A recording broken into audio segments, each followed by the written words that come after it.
Mesdames, Messieurs, bonsoir et bienvenue à tous dans Nouvelles Donnes. L'invité de cette édition des Nouvelles Donnes ce soir, c'est lui, très connu sous le nom des Makutano. Amici Makutano, j'ai inversé, pardonnez-moi. Amici Makutano.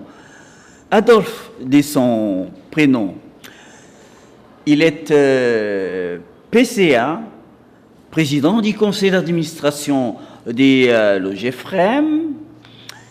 Il a aussi des responsabilités d'ordre politique, puisque M. Amici Makutano est cadre de l'UDPS, le parti au pouvoir, bien entendu. Il est responsable de la jeunesse.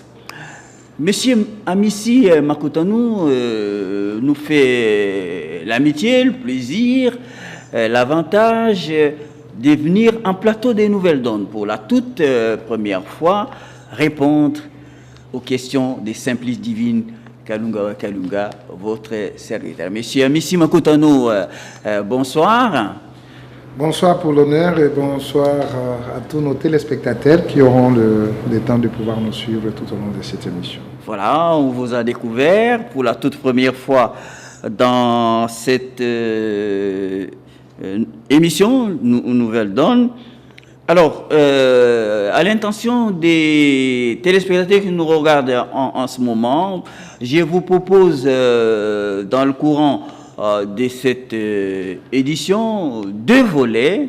Un volet économique, on va dire, puisque je vais ouvrir l'émission avec mon invité ce soir en faisant un focus sur OGEFREM, et puis dans un deuxième temps, deuxième volet, on va s'intéresser au développement de la situation politique dans notre pays. Alors la première question, monsieur Amici Makutano, pour parler de OGEFREM, dont vous êtes président du conseil d'administration à l'ère actuelle.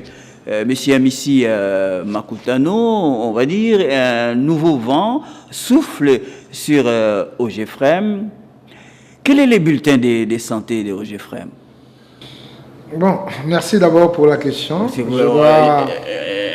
D'après mes informations, ça va faire près de 4 années que vous êtes président du conseil d'administration. Vous me corrigez si je me trompe. Oui, exactement. Merci beaucoup parce que nous allons mettre à la disposition de nos téléspectateurs justement les réponses qu'il faut par rapport aux questions posées. Je dois rectifier un peu, ce n'est pas 4 ans, nous sommes dans notre 3e année. Ok. Ouais, depuis que nous sommes... Déjà pas mal, hein? 3 années, c'est pas... Exactement. Depuis que nous sommes... C'est pas peu, hein? Nous sommes à la tête de cet établissement public de l'État. Oui. Et à ce qui concerne... Donc vous connaissez OGEFREM comme votre poche. Alors on commence par... Donnez-nous un peu le bulletin de santé de cette entreprise d'État. Oui, bien sûr, je dois vous rassurer que l'OGEFREM se porte bien. Premièrement, dans ses missions qui sont reconnues, justement dans la facilitation étant... Office de gestion multimodale. Oui, exactement. Donc, nous étions maritimes et aujourd'hui, nous avons fait quand même cette mutation dans le multimodal qui touche tous les aspects du transport en République démocratique du Congo. Et là, je dois vous réaffirmer que la santé de l'OGEFREM est le mieux, comme toujours. Oui, mais il y a quelque temps, il n'y a pas longtemps, l'OGEFREM a traversé une zone de turbulence avec le départ de certains hauts cadres. Qu'est-ce qui s'était passé? Bon, exactement, c'était avant notre venue, ça c'est un. Oui. Et il y avait quand même quelques turbulences, bien entendu. Ça fait partie aussi de l'expérience qu'a connue l'OGEFREM. Mais à notre avènement, depuis que nous sommes là, il y a cette paix sociale qui s'est installée. Vous êtes installé, vous arrivez dans l'entreprise avec le nouveau comité de gestion. Exactement. Qui était là en place. Donc nous sommes venus tous Et le comité de gestion et les conseils d'administration, nous tous nous sommes venus. Et bien entendu, on s'est dit c'était important qu'on puisse mettre une politique appropriée pour l'établissement, tout en maintenant d'abord la paix sociale, et puis deuxièmement maintenir la discipline. La discipline, ça veut dire chacun ce qui les concerne doit se mettre au travail pour produire les résultats escomptés, attendus par nos travailleurs, et surtout voir comment nous allons protéger cette poule aux œufs d'or. C'est ce qui avait été fait, et donc ça fait 3 ans que nous sommes là. Et la calmie est là, mais malheureusement, il y a de cela presque 2 mois, qu'un de notre collègue, qui est le DG, qui avait été suspendu par rapport à un certain nombre... William Kazumba, oui, exactement. Pas le citer. Oui, c'est notre collègue, je l'ai cité. Moi, je le cite. Ah, vous le citez, donc comme je n'étais pas encore arrivé à le citer, vous l'avez cité, c'est bien, William Kazumba, avec qui nous avons acheminé pendant 3 ans, mais bien entendu, après quelques griefs, reconnu sous sa responsabilité, et je crois qu'aujourd'hui il est suspendu, et la direction générale est... Vous pouvez nous dire quels sont les griefs qui pèsent sur... qui ont conduit à la suspension de M. William Kazumba? Bon, avec votre collègue, comme vous dites. Avec votre autorisation, je pense, étant donné que ce problème est entre le mains... Ça avait secoué l'entreprise. Non, ça n'a pas secoué l'entreprise. Ce problème est entre le mains de la commission qui avait été instituée par le VPM de transport. Oui. Et bien entendu, je crois que ça sera injuste de ma part de pouvoir s'étaler encore sur les griefs qui ont été portés par le chef de Kazumba, qui d'ailleurs, ce document a été exposé sur la place publique et tout le monde connaît quels sont les griefs qui lui avaient été reprochés. Et je crois qu'il avait fait face à ça devant la commission et il est revenu à la commission de pouvoir rendre définitivement justement son rapport. Et moi, en tant que... Et l'affaire a été portée au niveau de la justice. Bon, jusque-là, je ne sais pas encore, mais moi, personnellement, je sais qu'on était au niveau du ministère, parce que nous tous, nous sommes passés par là pour essayer un peu de répondre à quelques questions qui ont été prévues, chacun ce qui le concerne. Ah, vous aussi, vous avez été interpellé, Bien sûr. hein? Moi aussi, j'ai été interpellé. Oui. Oui, et nous avons fait la déposition de ce qu'on connaissait, et puis voilà. Parce que les mêmes griefs étaient aussi portés sur le président du conseil d'administration. Non, pas du tout, pas du tout, pas du tout. Comme vous nous voyez... On a parlé des détournements des fonds publics. Oui, il y a eu ça, mais je crois que le président du conseil, ou le conseil en Des général... millions, selon certaines sources, 5 millions de dollars selon d'autres sources. Oui. Vous infirmez ou vous confirmez? Non, ce qui est important dans l'orthodoxie de la gestion, il faut savoir respecter les principes établis. Et bien entendu, tout ce qu'on lui a reproché, je crois que le Conseil n'est ni de loin ni de près, du fait que nous, en tant que cet organe, où lui-même est membre, nous sommes tenus au respect des textes. Et chacun, quand... il n'arrive pas à respecter, je crois qu'il y a toujours des conséquences qui en découlent. Et bien entendu, le Conseil pouvait vraiment se dire être responsable, parce que nous étions sur nos prérogatives, sur nos responsabilités, et je crois que c'est ce qui a fait que nous puissions sortir quand même tête plus haute du fait que nous avons défini la politique générale, nous avons décidé, et il y a certaines décisions qui devaient être appliquées par la direction générale qui n'ont pas été respectées. Et il y a eu cet amalgame, justement, parce que vous savez, avec cet avènement de l'OADA, on n'a plus de PDG, il y a la direction générale, il y a le conseil d'administration qui définit. Et bien entendu, quand les décisions sont prises et validées par la TITEL, la direction générale a l'obligation d'appliquer. Et malheureusement, ce n'était pas le cas, où nous étions avec une direction générale qui décidait, qui exécutait, qui faisait tout à sa guise. En solo. Et bien entendu, et pour cet acte, je crois que je pouvais remercier quand même le VPM, qui a sauvé quand même une situation qui n'était plus bonne au sein de l'office. Et je crois que pour l'instant, je ne peux que me réjouir avec les climats qui règnent, où tout le monde se sent à sa place et tout le monde fait ce qu'il doit faire. Et bien entendu, vraiment un grand merci à lui. Alors, monsieur le Président du Conseil d'administration du OGFREM, je vais vous pousser à être un peu plus concret, peut-être vous pousser à une certaine indiscrétion. Et comment c'est fait, selon les attributions de votre entreprise, ou même les entreprises publiques d'une manière générale, la gestion des sorties des fonds? Comment ça s'est fait? Oui. Merci beaucoup parce que c'est un exercice un peu pédagogique. C'est là et dans le texte qui réglemente chaque entreprise, chaque établissement. Parce qu'on comprendrait mal que seul le directeur général puisse sortir 2 millions, 5 millions, sans que les conseils d'administration en soient au courant. Oui, c'est pourquoi ils puissent apposer quand même leur signature. Oui, parce que vous savez, il y a certains directeurs généraux qui se croient être des potentats. Ah bon, hein? Bien sûr, ils se croient être des potentats, des électrons libres, et ils peuvent faire tout ce qu'ils veulent. Par exemple, nous, en tant qu'établissement public de l'État, le directeur général peut exécuter jusqu'à 49 000. Le besoin de l'office. Jusqu'à 49 000 dollars. Ok. 50 000 au-delà. Il ne peut pas dépasser les plafonds des 50 000. Au préalable, Oui. il doit recueillir l'autorisation du conseil d'administration. Ok. Mais ce qui s'est passé chez nous, c'est le contraire. On engage comme on veut. Oui. Il y a même des rubriques qui sont créées qui n'existent même pas dans la prévision budgétaire. Parce que nous sommes aussi l'autorité budgétaire de l'office. Mais attendez, vous aviez les droits des regards quand même. Exactement. Mais alors, comment on vous prive, une série de sorties des fonds on vous prive, sans que vous le sachiez? Oui, on vous prive de ne pas avoir ce droit de regard, étant donné que vous n'êtes pas dans la casserole. Wow. La direction générale et le conseil d'administration, il y a quand même deux bureaux différents. Oui.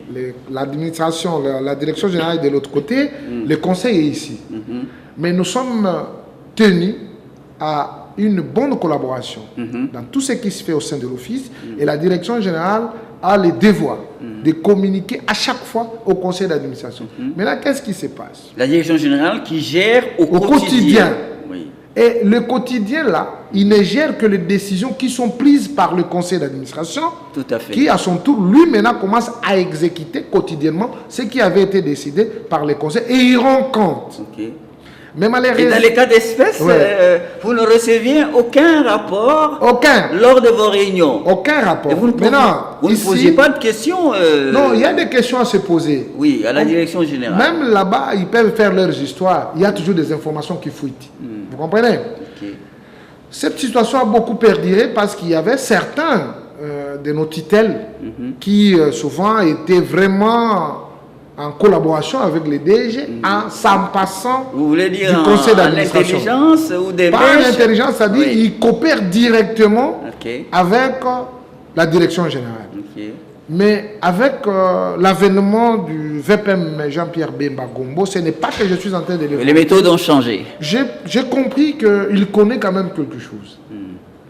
Parce que chaque correspondance qu'on peut adresser, parce que ça arrivait au moment où la direction générale adresse une correspondance sans en réserver copie au conseil d'administration.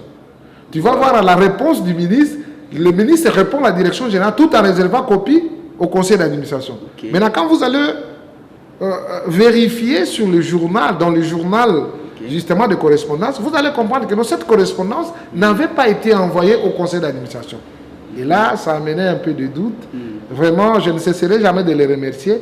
Et il a remis la responsabilité du conseil vis-à-vis de la direction générale. Et la direction générale, quand elle prend des décisions ou des initiatives qui ne sont pas dans ses prérogatives, il rappelle à l'ordre. Cette question doit passer par le conseil d'administration. Et c'est le conseil d'administration qui va en informer la tutelle. C'est un peu ça. Et donc, à ce qui concerne la sortie de fonds, en tout cas, on n'était pas informé. D'ailleurs, c'était sorti de manière aussi qui n'est pas orthodoxe, du fait qu'il y a quand même une procédure. Combien exactement, dites-nous? Mais c'est au-delà de 2 millions. Au-delà des 2 millions. Ouais, c'est au-delà de 2 millions. Ouais. Non justifié. Non justifié sous une rubrique qui n'existe même pas dans le budget. Et bien entendu, n'oubliez pas que nous ne sommes même pas une entreprise, nous sommes un établissement public de l'État. Et la rubrique dont on fait allusion, ce n'est pas une rubrique qui doit figurer dans un établissement, je crois. Parce que comme vous le savez, le président de la République avait demandé la contribution de tout un chacun, des entreprises, des établissements aussi. Cela a été fait officiellement à son temps. À l'effort de guerre. Oui, à l'effort de guerre. Et il y avait un compte du gouvernement qui avait été communiqué partout et cet argent était logé. Mais ce qu'on lui reproche, je crois que ça ne figure nulle part et ce n'est pas à moi de venir justifier ça. Et donc on a tous constaté, nous en tant que conseil d'administration étant autorité budgétaire, on ne connaissait rien et de la manière dont ça sortait, ça ne respectait même pas la procédure de décaissement au sein de l'établissement public de l'État. Et voilà les reproches qu'il y a sur... Est-ce que les fonctionnements de OGFM avaient pris un coup avec des sorties comme ça, non justifiées des fonds? Bon, il y a eu des sorties, hein. Il y a certaines informations que nous avions parfois. Nous, on était devenus parfois un organe de régularisation. Tout simplement. Or qu'au préalable, on devrait décider avant que ça soit fait. Mais malheureusement, ce n'était pas le cas et on a voulu renverser les choses. Nous aussi, à notre niveau, avec les informations qu'on détenait, en tout cas, on tenait mordicus pour que cela ne se fasse pas. Mais ça se faisait plusieurs fois et voilà, l'hémorragie a été arrêtée. Pendant ces temps, l'inspection générale des finances n'est jamais venue vous contrôler l'effectivité de la gestion des fonds au sein de l'OGFM, monsieur le PCA. L'inspection générale était là-bas. On n'a pas vu un rapport pareil. Comment ça? C'est une question qu'on peut se demander tous aussi. Comment ça? Je ne sais pas. Oui, vous n'avez pas de réponse. En tout cas, je n'ai pas. Or, vous confirmez que l'inspection générale venait faire le job. Mais oui. C'est depuis le début de l'année 2025 que cette opération se faisait parfois 2 fois, par mois, 1 fois, par mois, et voilà. Mais sans conséquence. Mais l'inspection était là. Est-ce qu'il y avait quoi? Ils ne voyaient pas ces documents et c'était validé comment? Parce qu'ils font le contrôle a priori de ça, non? Et mais qu'est-ce qui s'est passé? Parce que c'était un peu répétitif. Voilà. Les gens fermaient les yeux. Je ne sais pas moi s'ils voyaient ou il y avait une manière maléfique. Il y a eu achat de conscience. Ouais. Non, pas achat de conscience, mais j'ai dit peut-être la direction générale avait le méthode de faire sortir l'argent sans que l'inspection puisse constater. Mais je crois que dans la gestion, c'était l'entorse. Donc il fallait interroger les responsables pour savoir comment ils sortaient ces fonds. Or que nous avons l'inspection avec moi qui est censée faire un contrôle a priori et a posteriori. Mais comment ça s'est répété? C'était quoi? C'était sous quelle rubrique? Et c'est que moi je me pose aussi la question. Les missions qui sont reconnues ou les prérogatives qui sont reconnues au conseil d'administration, c'est d'abord. Il y a d'abord la conception de tout au sein de l'office. La conception, l'orientation, les suivis, le contrôle et les décisions au sein de l'office. Donc si on comprend bien, l'IGF doit travailler concomitamment, en bonne collaboration avec le conseil d'administration. Mais malheureusement, ce n'est pas ce qui s'est fait.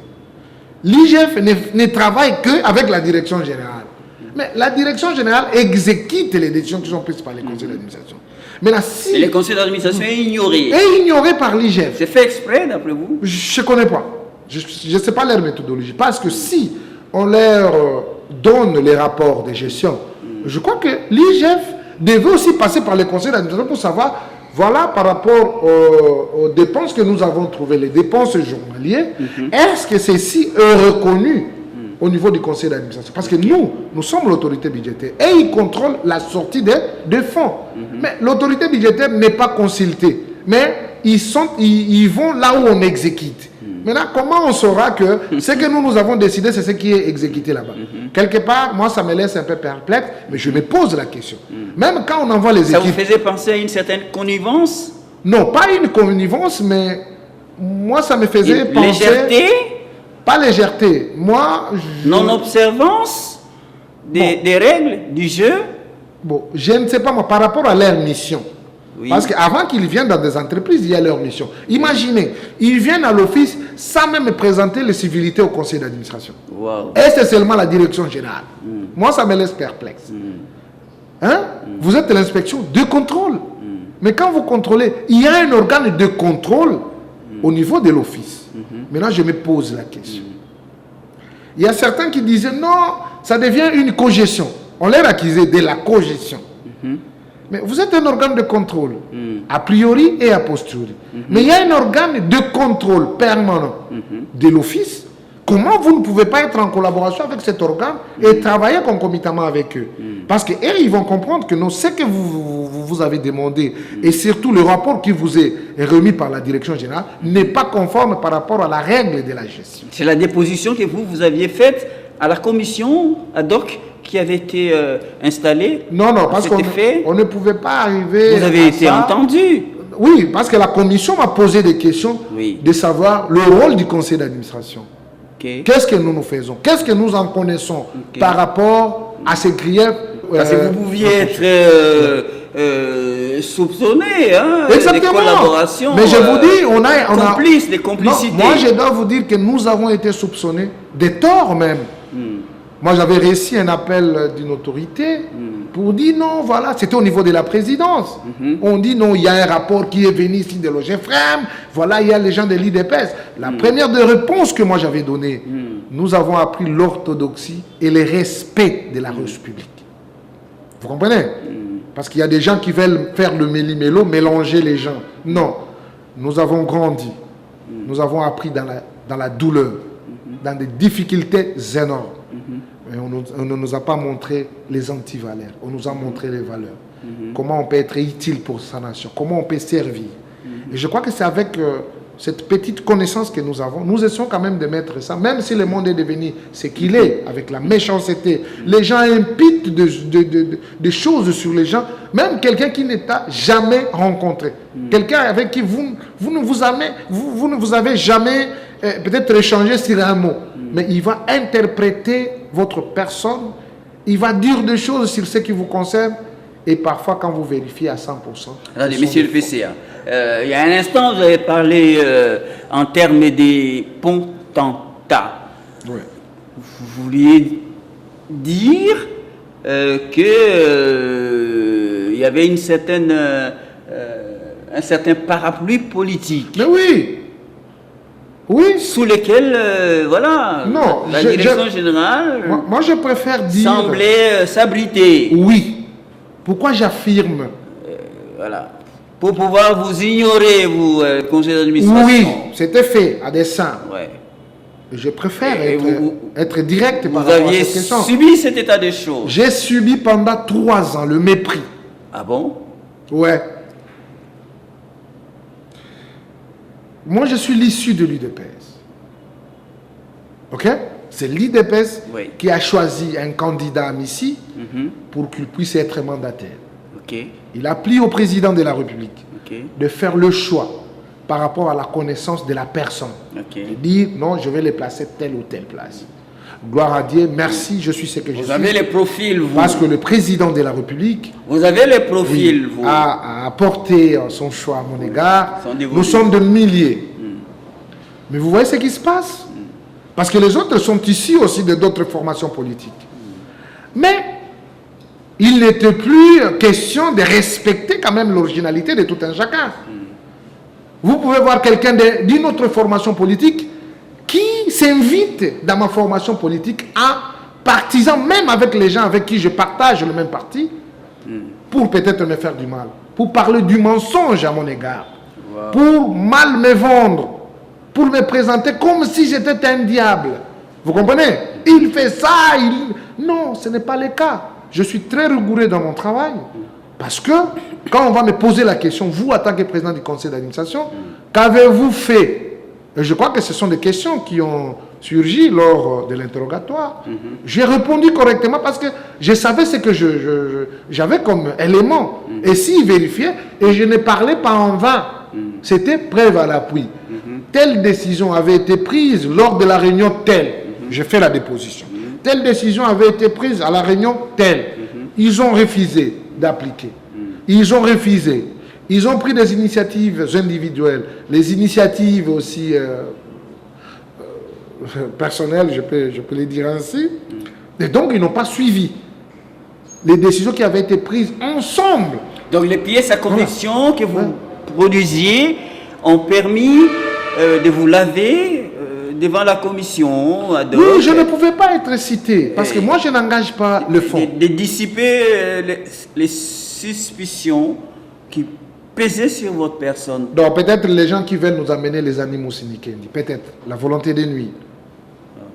Mais dire que non, il est dans ça, ils savent. Okay. Parfois la rigueur, les gens vont vous taxer. Et là je comprends. Quelqu'un qui contrôle souvent on ne l'aime pas.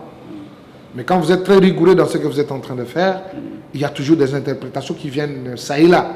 Et là on ne peut pas les interdire, nous sommes des humains et nous avons aussi besoin de ces critiques pour que nous puissions encore nous performer davantage. C'est ce qui avait été fait. Mais malheureusement, ce que j'ai décrit, vous allez voir, je vous fais un exemple. Quelqu'un de l'Abaco va se faire passer comme membre de l'IDPS. Lui, il devient plus IDPS que les autres. Oh, il est sous la vision du chef de l'État. Si vous lui posez la question, quelle est la vision du chef de l'État? Ils veulent même rencontrer du mensonge à la personne qui a passé au moins des vingtaines d'années avec le président de la République. Mais ils veulent vous faire passer comme si vous veniez. Or que celui qui vient d'arriver, avec le mensonge. Et je crois que le ténèbre ne va toujours pas demeurer pour toujours. Donc, et c'était ça, ce qui a gangréné, ce qui a... Vous avez été en même temps victime des trafics d'influence politique. J'ai été victime des trafics d'influence, même de ma formation politique. Ah bon? Oui, ça me fait très mal. Ça, je vous l'avoue. Si le président de la République à cause de connaissait pas. À cause de votre sens élevé de rigueur. Exactement, exactement. Même les membres de ma famille politique veulent partiser avec les gens qui veulent nous faire du mal. Qui peut se battre pour les intérêts de son parti politique à part le propriétaire que nous sommes? Même pas venir au bureau pour savoir qu'est-ce qui s'est passé. Vous allez les voir en train de sillonner. Ils fabriquent même des diplômes de mérite. Ah! En tout cas, ça me dépasse. En tout cas, gloire à Dieu d'avoir un président de la République à la trempe de Félix Tshisekedi, qui non seulement est un membre de l'UDPS, c'est un père qui connaît les gens. Sinon, nous, on peut être jetés à la poubelle. Avec les animaux, la volonté de nuire, on les nuit, on les présente comme si. Or que ce n'est pas le cas. Je crois qu'après cette situation, j'ai rencontré des gens ici qui sont venus. Oui. Ils m'ont dit, mais on ne peut que présenter nos meilleurs culpes. Voilà la manière dont vous présentez. Voilà. Mais je dis que l'honnêteté ou la sincérité de ce qu'on est, Dieu est celle qui connaît. Mais les mensonges ne peuvent pas toujours prendre de la place à la vérité. Les gens ont beaucoup menti à mon nom. Les gens m'ont mal présenté. Et vilipendé, diabolisé pour rien dans une chose que je ne maîtrise rien. Or, dans les prérogatives qui sont le mien, il faut comprendre que je suis devenu comme un apôtre, pas même un pasteur, un apôtre. Je prêche la parole. Je prêche le vivre ensemble. Je prêche l'amour du prochain. Je prêche même la méthodologie de gestion. Parce que je suis formé pour ça. Comment ça? Oui, je suis formé pour la gestion. Oui. Je suis formé pour ça. Je suis formé dans les finances. Je connais. Vous avez votre stylo en main et vous avez les papiers. Oui. L'argent destiné... Mais tout vient de la tête. Ouais. L'argent d'acheter les stylos, oui. Si vous l'orientez à acheter les papiers, dans la gestion, ça s'appelle détournement. Ah oui, tout à fait. Bien sûr. Mais quand... L'argent mal affecté. Mal affecté. Oui, c'est un détournement. Mais quand vous faites des observations, on vous taxe. Non, vous avez mis les pieds dans la gestion courante. Quelle quelle gestion courante que vous appelez? Hein? Vous détournez. Ça, c'est un détournement. On m'a même semblé m'amener la notion de fongibilité. Moi, je dis, mais c'est pas possible. C'est ce que nous avons appris. Tout bien fongible, c'est par rapport à la production. Ce que vous produisez, par exemple, le produit que nous avons, vous voyez l'argent qui entre, on peut les orienter à plusieurs besoins, mais pas l'argent emprunté pour une cause. Si vous empruntez l'argent pour l'achat du stylo, ça ne peut qu'être affecté pour l'achat du stylo. Mais vous ne pouvez pas considérer ça comme le bien fongible. Non! Mais quand vous donnez votre point de vue à ces gens, non, il veut mettre la pied dans la gestion courante. Non, c'est pas ça. Parce que vous avez amené la science, et cette science doit être devant la science pour qu'on puisse édifier les uns et les autres. Ça s'appelle la rigueur scientifique. Exactement. Bon, alors, monsieur le PCA, Amissi Makutandou, pourquoi seul le directeur général aura été suspendu alors qu'il y a tout un comité de gestion? Non, c'est lui le coordonnateur. C'est lui le responsable. Ah bon? Oui, c'est lui le coordonnateur. Les autres membres du comité de gestion ont gardé leur poste. Non, ce sont les exécutants, mais eux aussi ont été suspendus par la décision du conseil d'administration. Nous avons rappelé les directeurs. Jusqu'au moment où nous faisons cette émission, ils sont toujours sanctionnés. Ils sont sanctionnés. Oui. On les a dépouillés. Par des mesures conservatoires. Non, pas des mesures conservatoires. Le conseil n'agit pas dans des mesures conservatoires. Le conseil agit directement. Ok. Parce qu'on leur avait rappelé que vous, les directeurs, vous êtes le premier conseiller du directeur général. Il ne travaille pas seul. Ok. Mais quand vous l'induisez dans les erreurs. Vous voulez dire directeur financier? Oui, directeur financier, inspection générale, directeur. Donc chacun dans ses prérogatives. Et si dans ses prérogatives, on comprend que vous, tel directeur, vous avez joué un rôle, le directeur général est suspendu, vous aussi, vous devez être suspendu. Automatiquement. Bien sûr, c'est ce qui avait été fait. Et souvent, les gens supportent ça difficile. C'est comme ça que ça doit fonctionner. Vous avez été à ses côtés. Qu'avez-vous apporté comme conseil? Parce que s'il veut poser un acte qui n'est pas conforme, vous allez dire non, monsieur le DG, par rapport à ça, je crois que ce n'est pas du tout normal.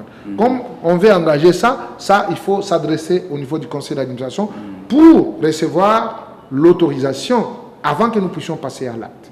Ça n'a pas été fait, pourquoi?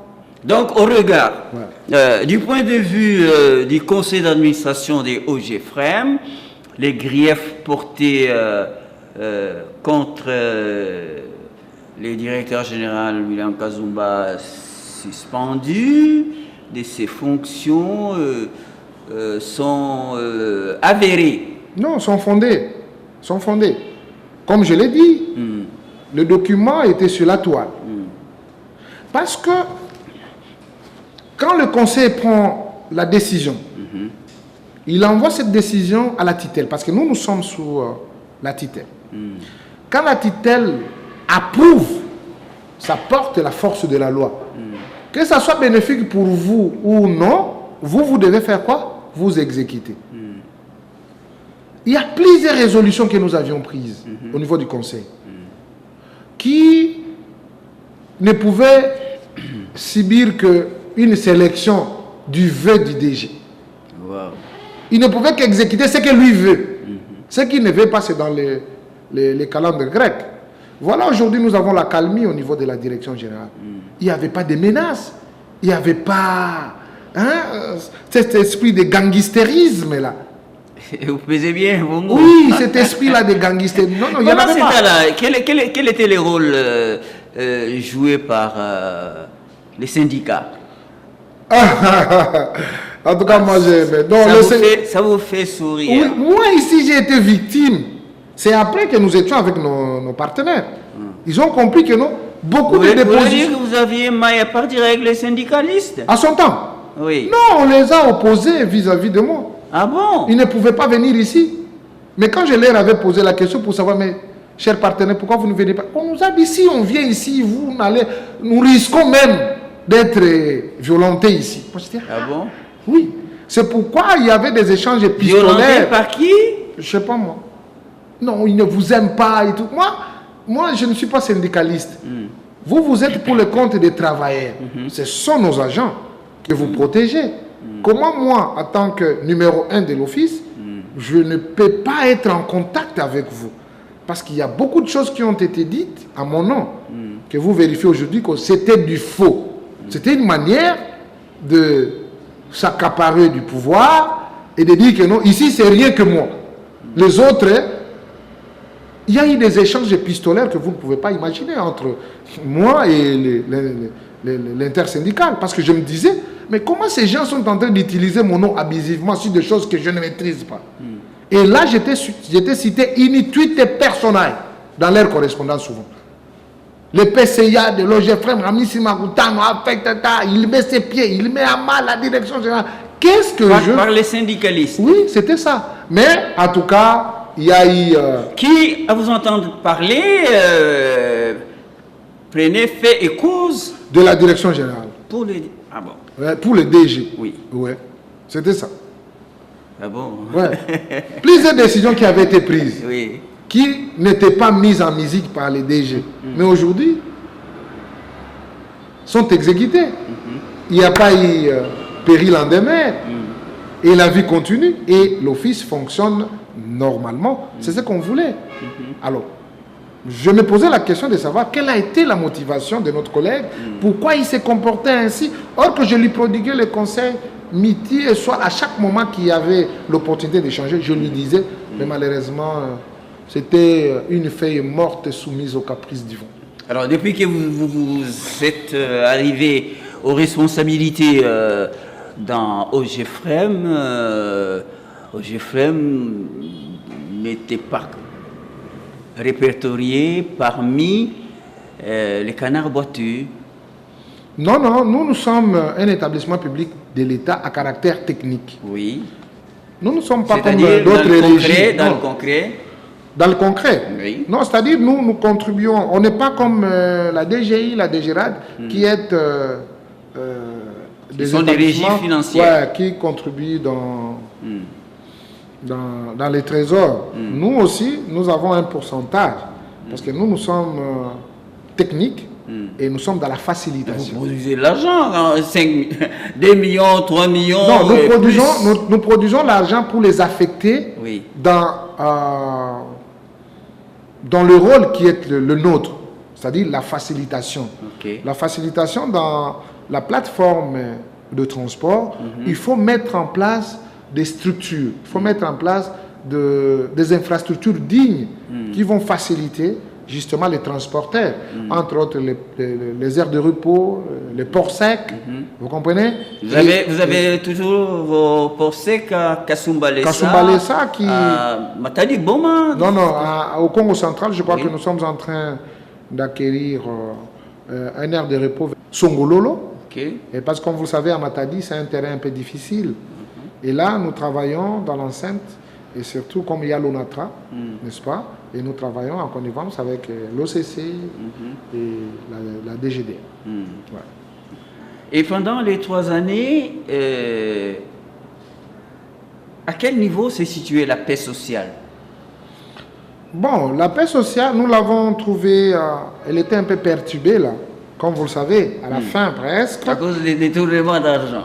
Bon, je ne sais pas moi, ce n'était pas pour les détournements. Il y avait un dysfonctionnement. Parce que c'était 3 mois après, on a levé un DG, après la suspension de l'ancien DG qui est rebelle aujourd'hui. Il y a eu d'autres DG qui se sont succédés. Et puis, il n'y avait pas l'harmonie, il y avait une tension. Vous comprenez? Et quand nous sommes arrivés, et je crois que jusqu'à aujourd'hui, la paix règne et puis nous sommes dans le bon. Et il y a un nouveau vent favorable avec l'avènement du nouveau directeur général par intérim. Oui, en tout cas, les choses évoluent correctement. Mais qui était déjà là? Il était DGA, mais lui aussi, il subissait le sort des autres. Ah bon? Ouais, ouais. Il faisait de la figuration. Je vous dis, un grand figurant. Un grand figurant. Oui. Tout était concentré selon les grés. C'est comme ça. Ouais. Maintenant, il est aux manettes. C'est pourquoi on cherchait comment avoir de soutien de ça et là. Et maintenant Ça m'a qu'il fait est du aux mal. manettes, ça se passe bien, la collaboration Non, mais moi, avec les conseils d'administration. je reste sous mes bottes. Si j'ai besoin d'une information, il m'envoie. Ok. Si lui aussi a une information qui nécessite notre intervention, Ok. je crois qu'il y a vraiment une très bonne collaboration et voilà.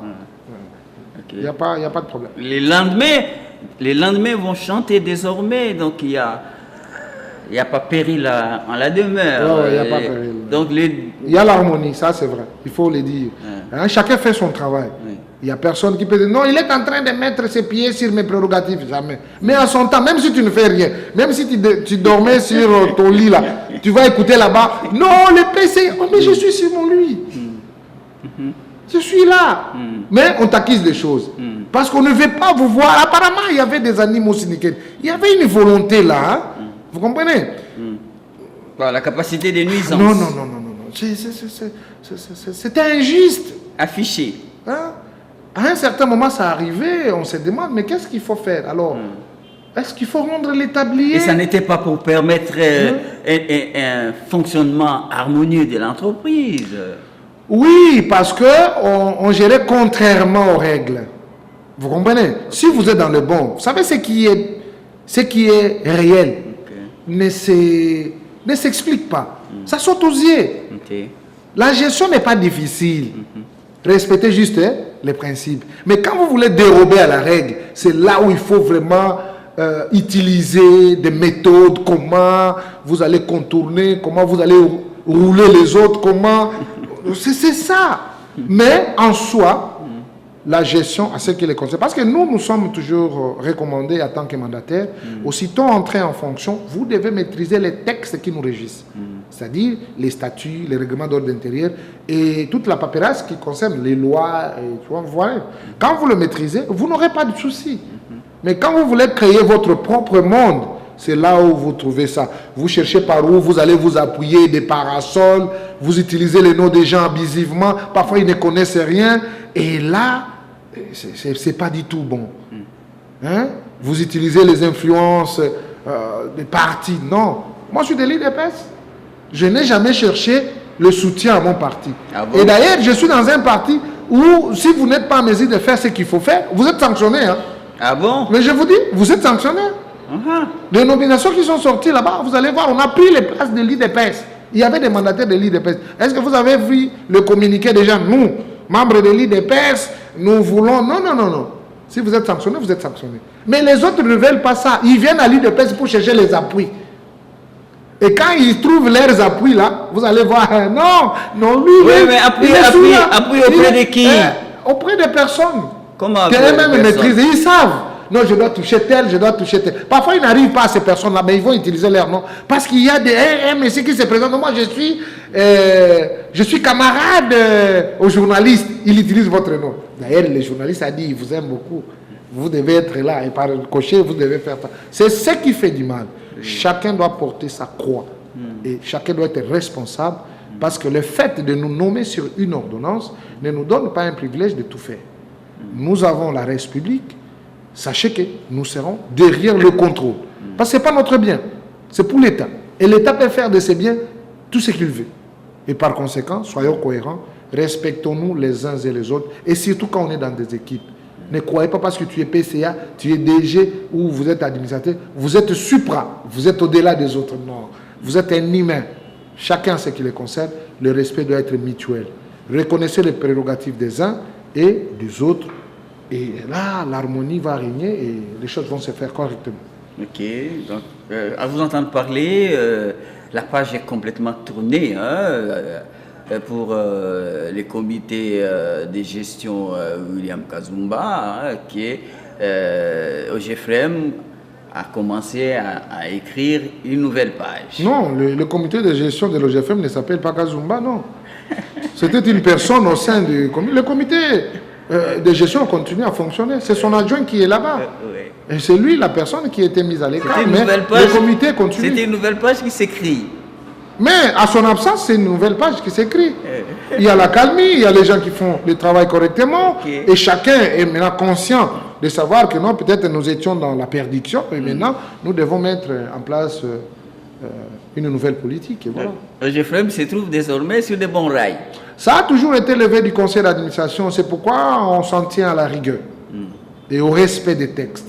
Et ce qui s'est vu ces derniers temps, moi ça me rassure.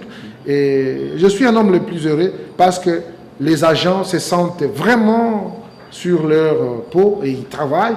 Et voilà, c'est élevé du conseil et c'est mon vœu personnel que chacun puisse se sentir redevable vis-à-vis de l'OGFREM. Voilà, Amissi Makutano, également cadre de l'UDPS, membre influent de l'UDPS, puisqu'il occupe les responsabilités de la jeunesse. Nous allons avec lui, le peu de temps qui nous reste, nous allons nous intéresser à l'actualité politique, peu de temps qui nous reste avant de rendre l'antenne. Responsable de la jeunesse de l'UDPS, Amissi Makutano, les débats politiques est polarisé par le changement ou la révision de la Constitution. D'après vous, le responsable de la jeunesse de l'UDPS, pourquoi ce débat refait surface au jour d'aujourd'hui? Très content de la question. Premièrement, je tiens à rappeler que l'expression de la démocratie qui était notre leitmotiv est en train d'être constatée par l'ensemble du peuple congolais. La démocratie, c'est les débats, c'est les échanges, c'est les chocs des idées. Et là, je me sens très à l'aise quand dans toutes les bouches de la République démocratique du Congo et surtout des intelligences s'invitent au débat. Et là, je me rassure que... Mais pourquoi ces débats à l'ère actuelle? Il faut ces débats. Pourquoi? Parce qu'il n'y a pas le thermomètre pour définir l'ère à laquelle on peut définir tel ou tel débat. Donc, ça valait de la peine que ces débats surgissent et que... Sur les changements de la Constitution. Ah, vous parlez du changement de la Constitution. Oui. Mais c'est connu, les changements de la Constitution. C'est le choc d'idées. Les uns peuvent dire non, les autres peuvent dire oui. Pourquoi ce débat ressurgit au jour d'aujourd'hui? Non, c'est le moment du débat. Parce qu'il fallait que ça surgisse pour l'instant, pour qu'on en débatte. Comme c'est venu, pourquoi on veut l'éviter pour l'instant? Il fallait l'aborder quand? Cette constitution est toujours évaluée chaque jour, chaque semaine, chaque mois, chaque année.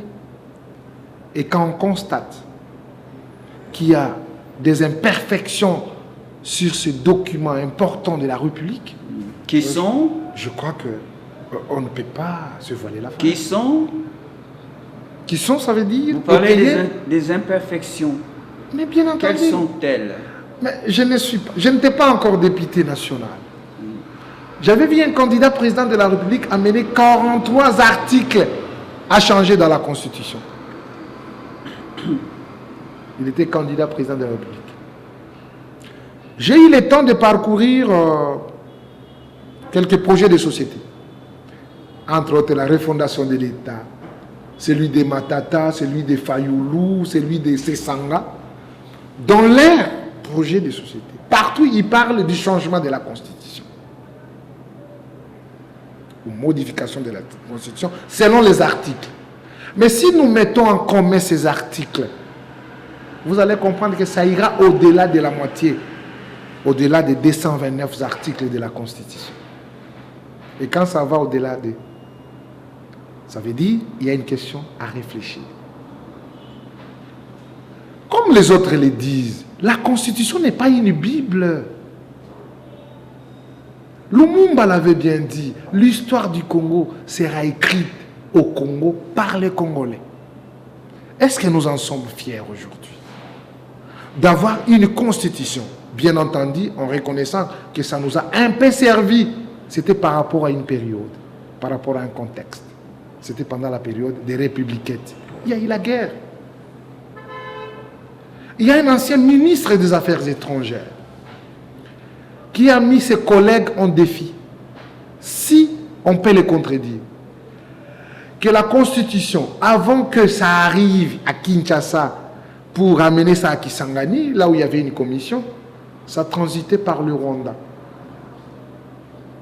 Et du Rwanda à Kinshasa et Kinshasa à Kisangani.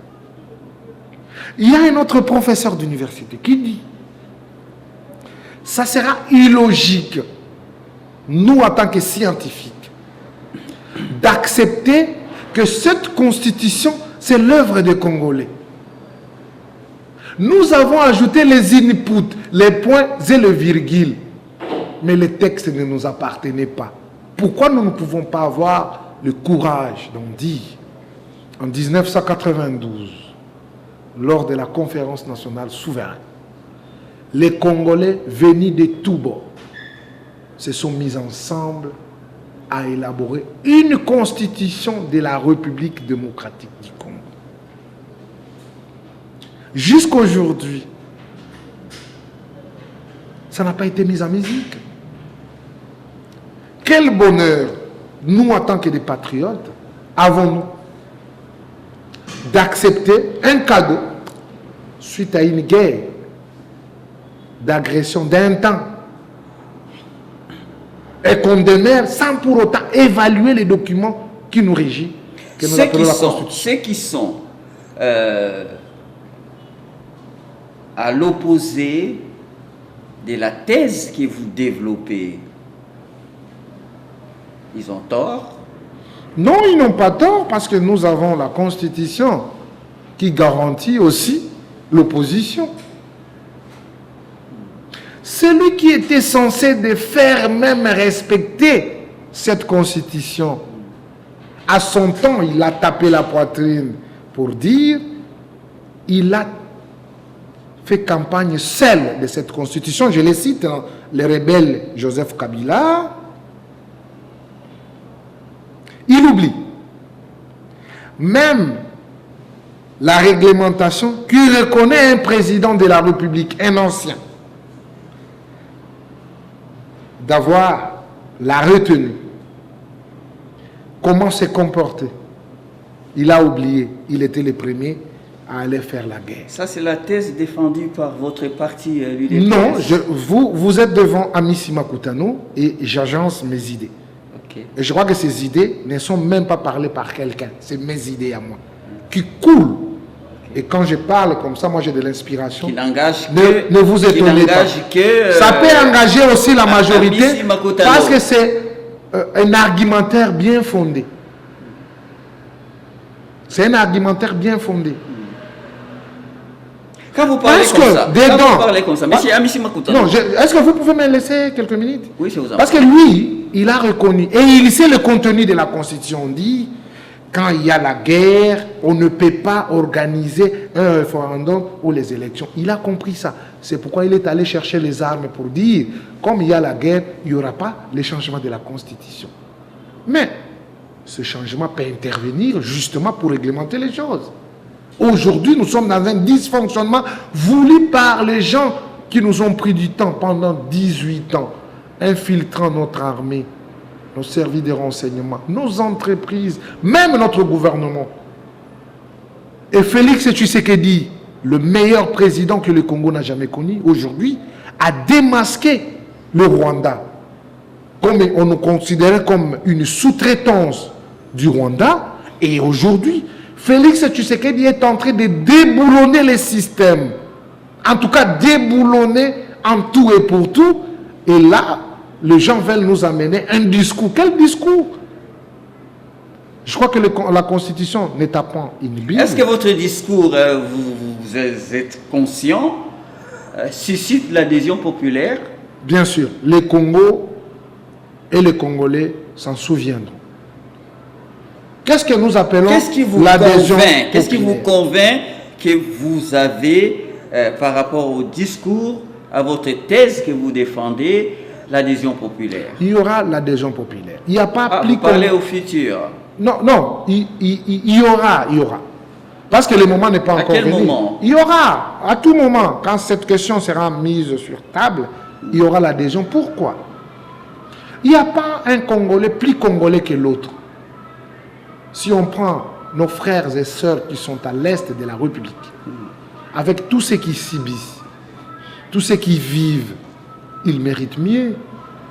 Pourquoi il faut toujours enrayer ces coins de la République avec la même méthode, le même système, les mêmes personnes? Mais après tout, nous sommes que le peuple, nous devons nous poser des questions. Je peux vous prendre un peu au mot, Monsieur Bakutano, quand vous parlez dans un futur proche, on va dire, il y aura adhésion populaire selon la Constitution, la même Constitution là, c'est-à-dire quoi, par voie référendaire. Qu'est-ce que vous dites par rapport au projet de loi déposé devant le Parlement, l'Assemblée nationale, par un député national estampillé d'ailleurs UDPS, qui demande l'organisation du référendum? Non, c'est un projet, ça reste encore projet, parce que ce n'est pas encore traité au niveau de l'Assemblée nationale. C'est un projet déposé par un collègue. Oui. Est-ce qu'on reconnaît à un député de déposer... Vous l'appuyez, vous? Je peux venir? Oui, je vous en prie. Ok. Laissez aux députés de faire correctement leur travail. Il est reconnu à un député de faire... Vous appuyez cette démarche, M. Makutano? Ce n'est pas encore à l'ordre du jour, c'est un projet qui avait été déposé. Oui. Et je crois qu'il faut qu'on l'inscrive. Vous êtes d'accord avec l'initiative? Qu'on l'inscrive. Vous êtes d'accord avec l'initiative? Et d'ailleurs, cela est reconnu à l'article 5 de la Constitution. Qui va prouver le contraire de ça? La souveraineté appartient au peuple. Et aujourd'hui, cette souveraineté est entre les mains de Félix Tshisekedi parce que c'est lui qui détient le mandat de la majorité des Congolais. C'est pourquoi il est président de la République. Ça repose aussi au niveau de l'Assemblée nationale, au niveau du Sénat. Parce que là, il y a le représentant du peuple. Mais les gens qui n'ont ni qualité de parler au nom de la population, ils évoquent la population. C'est dans quel mystère? Ils veulent créer leur monde. Je dis non. Monsieur Makutano, on va vers la fin de l'émission. Je vais revenir à vous pour parler dans une autre émission, largement que des questions d'ordre politique. Oui. Mais vous répondez à cette question, le changement de la Constitution, votre thèse à vous, que vous défendez mordicus, est irréversible? Non, présenter cet aspect de cette manière... Cette fois, irréversible. Non, présenter cet aspect de cette manière, c'est comme... comment je peux qualifier? C'est comme un défi. Non. Nous sommes dans la cour normale des choses. Les gens viennent avec les idées. Les gens en débattent. Ici, nous ne sommes pas au Mali, à l'Ouganda, au Rwanda, là où il y a une imposition. Non. Ici, nous sommes en République démocratique du Congo. C'est ici où je loue même la sagesse du président de la République. Quand en son temps, c'était le 23 avril, je me rappelle bien, il a parlé de la mise en place d'une commission qui, à son sein, va régorger la société civile, l'opposition, la majorité. Mais pourquoi les gens ne veulent pas réfléchir? S'ils sont des idées, ils veulent juste inviter vos micros pour qu'ils commencent à parloter en amenant le populisme dans ça. Attendez, en ce moment, de votre point de vue, les thèses que vous émettez, on va dire quoi? C'est des ballons d'essai? Ce n'est pas un ballon d'essai.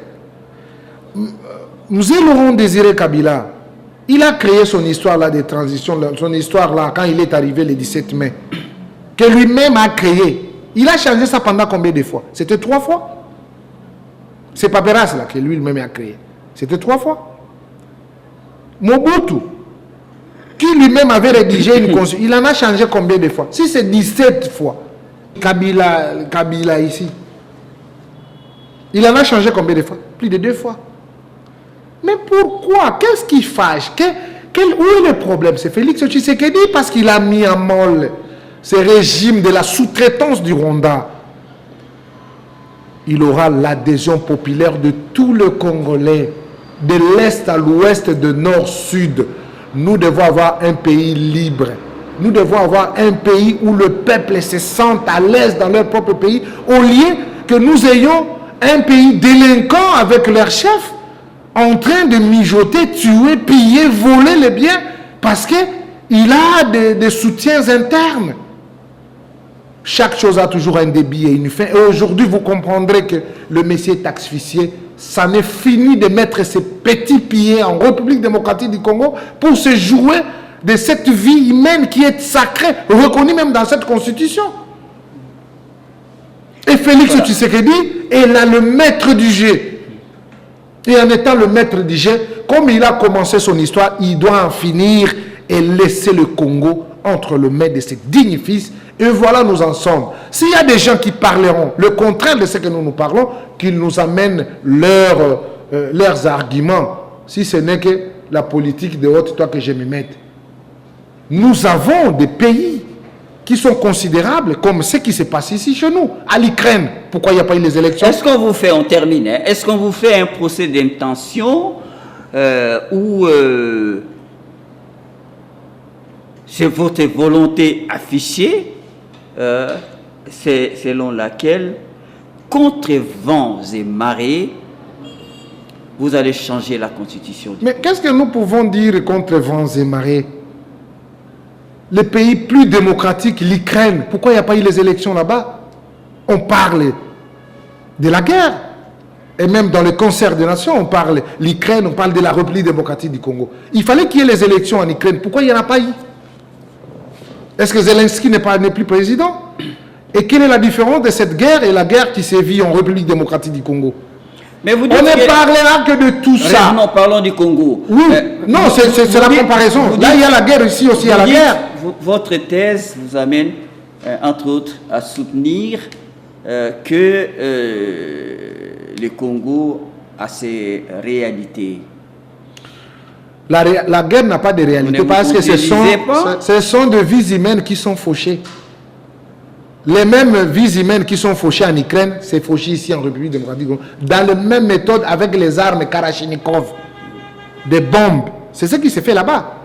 Maintenant, aujourd'hui, nous pouvons parler de quoi? On parle de la fin de la guerre, et cette guerre a des impacts aussi dans la Constitution. Parce que dans une guerre, il y a toujours des mesures exceptionnelles. Il y a des situations exceptionnelles. Parce qu'on n'est plus dans un état normal où on peut dire non, il fallait suivre l'orthodoxie, il ne faut pas enlever l'argent. Il y a toujours des sorties à mesures urgentes. Ce n'est plus normal. Mais comment nous voulons normaliser? Parce que c'est Félix Tshisekedi. Bien entendu, il a prouvé de quoi il est capable pour le Congo. Les dialogues pendant ces temps, les dialogues intercongolais... n'a pas son sens. Ah bon? N'a pas son sens. Ah bon? Il y a la guerre, vous allez dialoguer quoi? Il y a l'armée rwandaise sur le sol congolais, vous voulez dialoguer quoi? Pourquoi ne pas se liguer tous derrière le président de la République, bouton hors d'état de nuire, hors nos frontières, le Rwanda, et le reste, nous allons en parler. Pas, nous avons des gens qui nous endettent, qui nous pillent, qui nous volent. Non, on va dialoguer. Le temps que nous nous mettons là-bas, il y a des gens qui viennent parler pour le compte de ces Rwandais. Je ne peux pas comprendre un peuple, si nous réfléchissons ainsi, qu'on soit dans une distraction qui ne dit pas son nom. Heureusement, nous avons le premier d'entre nous qui détient les bateaux jusqu'au bout, et Kagame, et Kabila, Nanga et le reste, ils vont subir l'humiliation, et ce n'est pas pour longtemps. Voilà, ça sera votre dernier mot pour cette émission. Monsieur Amissi Makutano, je promets aux téléspectateurs que très prochainement, je vais revenir à vous pour n'évoquer que entièrement, pendant 60 minutes, des questions d'ordre politique avec les responsables de la jeunesse de l'UDPS. Monsieur Amissi Makutano, Adolphe de votre prénom, merci d'être venu nous voir ce soir. C'est moi qui vous remercie et je remercie toute l'équipe et tout le monde qui vont pouvoir nous suivre. Je sais qu'il y a une promesse politiquement, je suis là. Mais très prochainement, nous prenons rendez-vous. Je le suis et je crois que vous aurez d'écho pour vous recommander qu'il faut revenir à Amici parce qu'on doit éclairer quand même la lanterne et surtout les hommes d'ombre, des menteurs qui veulent s'ériger en droit de mentir notre peuple et que nous sommes là pour les éclairer. Voilà, la nouvelle donne est terminée ce soir, où que vous soyez à l'échelle nationale, à l'échelle planétaire. Merci de nous avoir regardés. Mon invité ce soir, Amici Makutano, cadre de l'UDPS, responsable de la jeunesse. Avec lui, dans le premier volet, j'ai évoqué suffisamment la situation qui prévaut au sein de l'entreprise OGFREM, dont il est président du conseil d'administration. Merci encore à lui, merci à vous tous. L'émission Nouvelle Donne est terminée, réalisée de main de maître par Pierre Mwanda, assisté de Ciel Nzanga, mais complice de tout le temps. Simplice Divine Kalunga, votre serviteur, je vous dis merci de nous avoir regardés. À très bientôt et bonsoir.